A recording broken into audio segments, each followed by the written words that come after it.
આવી ગયો આપણી માતૃભાષાનો વારો એટલે ગુજરાતી.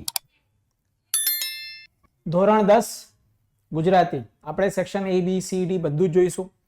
ચલો આપણે પહેલા વાત કરીએ પ્રશ્નની. વિભાગ A ગદ્ય વિભાગ, જેમાં 2-3 વાક્યના સવિસ્તારમાં મોસ્ટ IMP ક્વેશ્ચન બચ્ચાઓ. આના બહાર કંઈ નહીં આવે, બરાબર? તો ફટાફટ આનો સ્ક્રીનશોટ લેતા જ રહેજો. ચલો પહેલા વાત કરીએ આપણે 2-3 વાક્ય, એના લગભગ 31 ની આસપાસ ક્વેશ્ચન છે, અને પછી વાત કરીએ આપણે સવિસ્તાર, એના લગભગ 19 ની આસપાસ છે. લેતા જ રહેજો. ચલો લઈ લો. ઓકે, થઈ ગયું. આ થઈ ગયું તમારું ગદ્ય વિભાગ. હવે વાત કરીએ આપણે પદ્ય વિભાગ, વિભાગ B.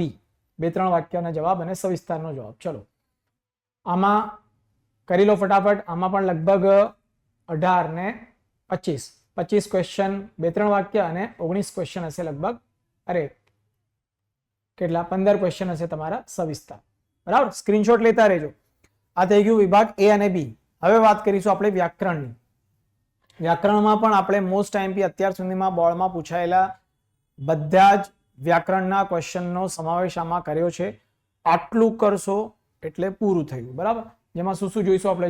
જોડણી, સમાસ, તળપદા શબ્દો, કહેવત, આ બધું. ચલો એક એક કરીને જોઈ લો. સૌથી પહેલા આપણે જોઈશું જોડણી. સ્ક્રીનશોટ લેતા જ રહેજો બચ્ચાઓ. જોડણી થઈ, પછી સંધિ છોડો અને જોડો. સરસ. પછી નેક્સ્ટ આપણે જોઈ લો સમાસ. સમાસના જુદા જુદા પ્રકાર અને બધું જ આપેલું છે, એટલે ધ્યાનથી લેતા જ રહેજો. ચલો અદ્વંદ સમાસ પણ આવી ગયો. આગળ ચલો તત્પુરુષ સમાસ પણ આવી ગયો. મધ્યલોપી સમાસ પણ આવી ગયો. ચલો જલ્દી કરી લેજો. કર્મધારય સમાસ પણ આવી ગયો, બરાબર? હવે આપણે વાત કરીએ બીજું, જોડણી ભેદ. આ મોસ્ટ IMP છે અને બધા જ બોર્ડના જે ક્વેશ્ચન પૂછાયા છે એનો સમાવેશ કર્યો છે. પછી આગળ ફટાફટ જુઓ કહેવતો, બરાબર? કહેવત પણ બધી જ જોઈ લેજો અને સ્ક્રીનશોટ લેતા જ રહેજો સાથે સાથે. અને તળપદા શબ્દો, પૈહા એટલે પૈસા, બરાબર ને? લેતા જ રહેજો. ચલો હવે સેક્શન D, જે તમારું લેખન શૈલી માટે હોય છે. અર્થ વિસ્તાર, અહેવાલ લેખન, નિબંધ લેખન. તો અહીંયા મોસ્ટ IMP જ આપણે આપેલા છે.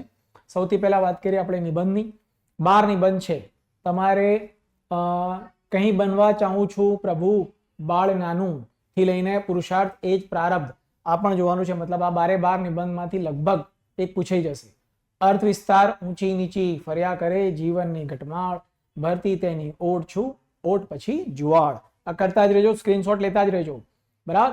અને અહેવાલ લેખન, તમારી શાળામાંથી નિવૃત્ત થતા શિક્ષકના વિદાય સમારંભનો અહેવાલ. આ બધું જ મોસ્ટ IMP આપણે આપેલું છે, બરાબર?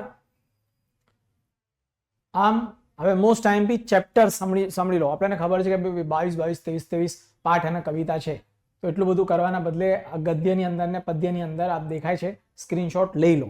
આટલું જ કરવાનું છે આપણે, બરાબર? સો બચ્ચાઓ, ખાલી એફર્ટ નાખવાથી કંઈ નથી થતું. થોડું પ્લાનિંગ પણ કરવું પડે, થોડી સ્ટ્રેટેજી પણ કરવું પડે, અને જરૂર કામયાબ થવાય. Thank you.